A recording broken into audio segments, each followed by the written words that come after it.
নমস্কার বন্ধুরা, রিঙ্কাস delicious cooking চ্যানেলে আপনাদের সকলকে স্বাগত। আজকে আমি নিয়ে এসেছি কাশ্মীরের একটা ট্র্যাডিশনাল রেসিপি রোগানজোশ। আর আজকে আমি আপনাদেরকে দেখাবো কাশ্মীরি মাটন রোগানজোশ কিভাবে খুব সহজ পদ্ধতিতে আপনারা বাড়িতে তৈরি করে নিতে পারেন। কাশ্মীরি মাটন রোগানজোশ সাধারণত দুই ধরনের হয়ে থাকে। একটা হলো কাশ্মীরি পণ্ডিতদের স্টাইল, আর একটি কাশ্মীরি মুসলমানি স্টাইল। আজ আমি আপনাদেরকে দেখাবো কাশ্মীরি মুসলমানি স্টাইলে মাটন রোগানজোশ সহজে খুব কম সময়ের মধ্যে কিভাবে আপনারা বাড়িতে বানিয়ে নিতে পারেন। দেখুন, কাশ্মীরি মাটন রোগানজোশ খেতে খুব সুস্বাদু এবং একটি শীতকালের খুব উপাদেয় একটি রেসিপি। শীতে এই রেসিপিটা খেলে আপনাদের শরীরও গরম থাকবে। দেখুন, আমি আজকে আপনাদেরকে দেখাচ্ছি কিভাবে এই মাটন রোগানজোশ তৈরি করা যায়। দেখুন, এই কাশ্মীরি মাটন রোগানজোশ বানানোর জন্য আমি এখানে নিয়ে নিয়েছি 1.5 কেজি খাসির মাংস বা মাটন। এটাকে আমি ধুয়ে পরিষ্কার করে রেখেছি। এটাকে কোনো ম্যারিনেট আমি করব না। প্রথমে আমি কড়া বসিয়ে দিয়েছি গ্যাসে এবং তাতে আমি 150 গ্রামের মতন সর্ষের তেল দিয়ে তার মধ্যে 2 চামচ ঘি দিয়ে এটাকে গরম করে নিচ্ছি। তেল ঘিটা যখন গরম হলো তখন 3টে ছোট দারচিনি আমি দিয়ে দিলাম। তার সাথে দিয়ে দিলাম 4টে ছোট এলাচ, 4টে লবঙ্গ এবং একটা বড় এলাচ ফাটিয়ে আমি এর মধ্যে দিয়ে দিলাম একটা তেজপাতা। এবারে আমি একটু নাড়িয়ে নিলাম ফোড়নটাকে এবং এর সাথে দিয়ে দিচ্ছি দেখুন হিং। এই হিংয়ের ব্যবহারটা আপনারা ভুলবেন না। আমি এখানে 1/2 চামচ হিং দিয়ে দিলাম তেলের মধ্যে। কাশ্মীরি রান্নায় অর্থাৎ কাশ্মীরি রোগানজোশে হিং একটা মেন ইনগ্রেডিয়েন্টস। এবারে তেল ঘি সব গরম হলে আমি সমস্ত মাংসটা তেলের মধ্যে দিয়ে দিচ্ছি এবং এই মাংসটাকে আমি একটু ভাজা ভাজা করে নেব। দেখবেন আস্তে আস্তে মাংসের কালারটা যখন চেঞ্জ হবে তখন আমি এর মধ্যে অন্যান্য মশলাগুলো দেবো। দেখুন, আমি একটু নেড়ে নিলাম মাংসটা। দেখুন, কালারটাও চেঞ্জ হয়ে গেল। এরপরে আমি এর মধ্যে দিয়ে দিচ্ছি 2 চামচ রসুন বাটা, 2 চামচ আদা বাটা দিয়ে দিলাম।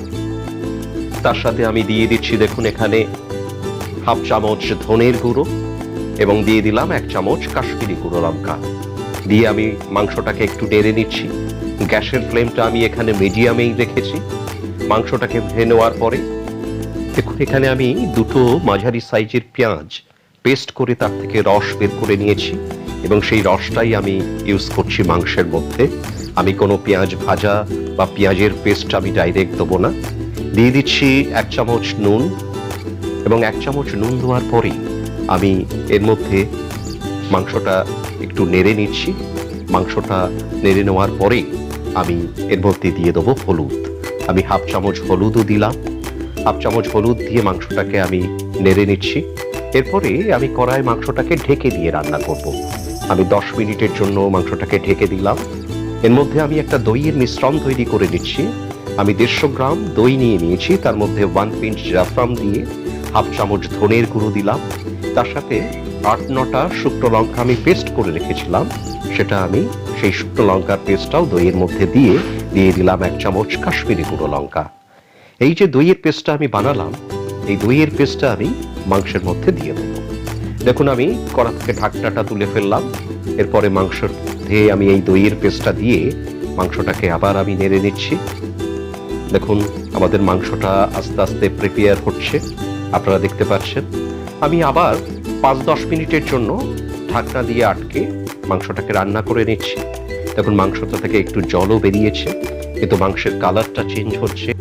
দেখুন, এরপরে মাংসটাকে আর আমি ঢাকনা দিয়ে রান্না করব না। আমি দিয়ে দিলাম এখন 1/2 চামচ নুন। আবার এই 1/2 চামচ নুন দিয়ে আমি মাংসটাকে এবারে কষিয়ে নেব। কোনো কড়াতে আমি কোনো ঢাকনা দেইনি। গ্যাসের ফ্লেম আমার এখানে মিডিয়াম টু হাই করেই রান্না করছি। দেখুন, আস্তে আস্তে মাংসের যে জলটা কমে এসছে এবং ওপরে তেল ভাবটা উঠে এসছে। আমি একটু খুব ভালো করে কষিয়ে নিলাম মাংসটাকে। দেখুন, আমাদের মাংস কষানো হয়ে গেছে। এবারে আমি গ্যাসের ফ্লেমটাকে অফ করে এই মাংসটাকে একটু সিদ্ধ করে নেওয়ার জন্য আমি কুকারে দিয়ে দিলাম। দেখুন, পুরো মাংসটা আমি কুকারে সব ঢেলে দিচ্ছি এবং কুকারে মাংসটা ঢেলে দেওয়ার পরে এর মধ্যে আমি দিয়ে দেবো 2.5 কাপ জল।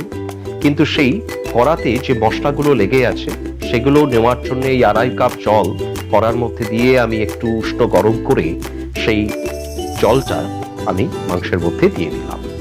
আমি কুকারে ঢাকনাটা আটকে এটাকে 2টো সিটি দিয়ে নেব। 2টো সিটি দেওয়ার পরে গ্যাস অফ করে আমি আরো 10 মিনিট রেখে দেবো গ্যাস বেরোনোর জন্য। এর মধ্যে দেখুন একটা পাত্রে আমি ঘি গরম করে নিচ্ছি 1 চামচ, এবং 1 চামচ ঘিটাকে গরম করে নিয়ে আমি এর মধ্যে দিয়ে দিচ্ছি রতন জোট। এই রতন জোট হচ্ছে অ্যালকানেট গাছের শিকড়। এটি আমরা মাটন রেগঞ্জসের একটা অন্যতম বিশেষ উপাদান হিসেবে ইউজ করছি। এই রতন জোট থেকে দেখুন সুন্দর একটা রং তৈরি হয়। দেখুন আপনারা দেখতে পাচ্ছেন আমি 1 চামচ ঘি গরম করে তার মধ্যে মোটামুটি 30 গ্রাম রতন জোট দিয়ে গ্যাসটাকে অফ করে দিলাম। এরপরে দেখুন সুন্দর একটা কালার বেরিয়েছে। এই রতন জোট ভেষজ গুণ সম্পন্ন একটি শিকড়, এবং যাদের চুল ওঠা সমস্যা আছে, স্কিনের প্রবলেম আছে, তারা এটাকে ভেষজ ঔষধ হিসেবে ইউজ করতে পারে। দেখুন আমি এবারে কুকারের ঢাকনাটা খুলে ফেললাম। দেখুন কুকার থেকে মাংসটা আমি কড়াতে ঢেলে নিচ্ছি আপনাদের দেখানোর সুবিধার জন্য। দেখুন মাংসের ভেতরে একটু ঝোলটা বেশি আছে, সেই ঝোলটাও আমি বেড়ে নিচ্ছি একটু গ্যাস জ্বালিয়ে। দেখুন আমি এখন যে রতন জোট থেকে যে রসটা বের করে নিয়েছিলাম সেই রসটা আমি ছাঁকনিতে ছেঁকে আমি কড়াতে মাংসের মধ্যে দিয়ে দিচ্ছি। এইভাবে একটা ছাঁকনি দিয়ে ছেঁকে আপনার রতন জোটের যে রসটা ঘিয়ের সাথে মিশে রয়েছে সেটা আমি ঝোলের মধ্যে দিয়ে দিলাম। এটা রেগঞ্জোশের একটা খুব বিশেষ বৈশিষ্ট্য। দেখুন আমাদের রেগঞ্জোশের কালার চেঞ্জ হয়ে গেছে, আপনারা দেখতে পাচ্ছেন কি অপূর্ব দেখতে লাগছে এর গ্রেভিটা, এবং মাংসগুলো কত সফট আপনারা দেখলেই বুঝতে পারছেন। আমি যে প্রসেসে আপনাদের এই মাটন রেগানজোস বানানো দেখালাম, আপনারা বাড়িতে খুব সহজেই এই মাটন রেগানজোস প্রিপেয়ার করে নিতে পারেন। এই মাটন রেগানজোস আমি সার্ভ করার জন্য একটা পাত্রে তুলে নিচ্ছি। এই মাটন রেগানজোস আপনারা ভাত, নান, রুটি সকল কিছুর সাথেই এটা পরিবেশন করতে পারবেন। দেখুন কাশ্মীরি এই রেগানজোসে কোনো টমেটোর ব্যবহার আমি করিনি বা চিনিও ইউজ করিনি, কারণ কাশ্মীরি রান্নায় টমেটো ও চিনির কোনো ব্যবহার হয় না, এবং কোনো আলুও আমি দেইনি। দেখুন আমার এই কাশ্মীরি মাটন রেগানজোসের রেসিপিটা যদি আপনাদের ভালো লাগে তাহলে আপনারা রিঙ্কাস ডিলিশিয়াস কুকিং চ্যানেলটিকে সাবস্ক্রাইব করুন, লাইক করুন, শেয়ার করুন, যাতে আমরা অনুপ্রাণিত হয়ে আরো নতুন নতুন রেসিপি আপনাদেরকে দেখাতে পারি। আজকের মতন আমি এখানেই শেষ করছি। Thank you.